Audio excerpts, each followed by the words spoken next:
வணக்கம். நீண்ட நாள் இடைவெளிக்கு பிறகு உங்களை நான் சந்திக்கிறேன். நான் மருத்துவ சேவை செய்வதற்காக தமிழ் மக்கள் வாழும் மலேசியா, சிங்கப்பூர் மற்றும் சுற்று நாடுகளுக்கு சென்று வந்துள்ளேன். உலகையே வளர வேண்டும், உலகில் உள்ள அனைத்து தமிழ் மக்களையும் சந்தித்து அவர்களுக்கு குறைபாடுகளை அவர்கள் வாய்விட்டு சொன்னால் அதற்கான பரிகார முறைகளையும் அதற்கான தீர்வு மருந்துகளையும் சொல்லிக்கொண்டு வருகிறேன். அவர்களால் முடியாத மருந்துகள் செய்ய முடியாத போது அவர்களுக்கு நான் செய்து அனுப்பி கொண்டு இருக்கிறேன். இப்போ ஆண்மை குறைவு நிறைய பேருக்கு வருதுங்க, சின்ன வயசுலேயே வந்துடுது. அதற்கு காலங்கள் தான் மாற்றம் சொல்லும். எப்படின்னு சொல்லுங்கள். இப்போ இந்த காலத்தில் வாழக்கூடிய இளைஞர்கள் அந்த செல்ஃபோனை வச்சு பார்த்து அதில் என்னென்ன தவறான செயல்பாடுகள் இருக்கோ அதை கற்றுக்கொண்டு அதன்படி செய்து விடுகிறார்கள். அந்த மாதிரி செய்யும்போது அவர்களுடைய பலவீனம், உடம்பு ரொம்ப வீக்காக போகுது என்றதை அவர்கள் அறிவதில்லை.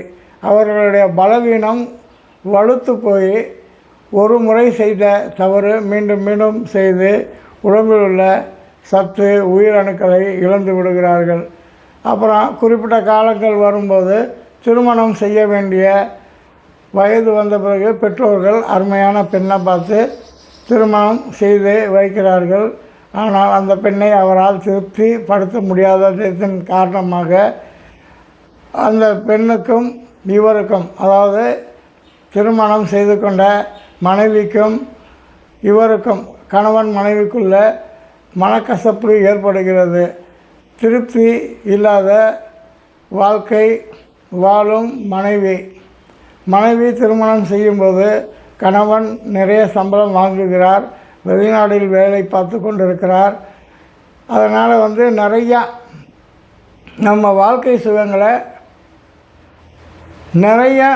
வாழ்க்கை சுகங்கள் அனுபவிக்கலாம் என்ற ஒரு நிறைய கற்பனைகளோடு திருமணம் செய்து கொண்ட பிறகு இந்த மனைவியை, இளம்பெண்ணை திருமணம் செய்து கொண்ட கணவனால் திருப்திப்படுத்த முடியவில்லை. இதன் காரணமாக இவர்களுக்குள்ள சின்ன ஊழல்கள் வருது, திரும்ப கூடல்கள் வருது.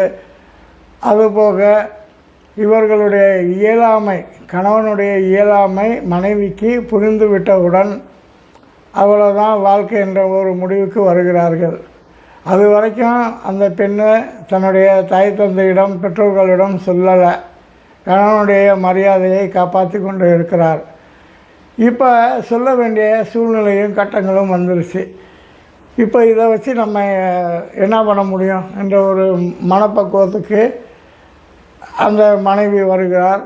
கணவனும் மனைவி தன்னுடைய வீக்னஸை, பலவீனத்தை பூரா அனைவருக்கும் தெரிவித்து விட்டார் என்ற ஒரு மனக்குறையும் மனக்கசப்பும் ஏற்பட்டு இதனால் இன்பகரமாக சேர்ந்து வாழக்கூடிய கணவன் மனைவிகள்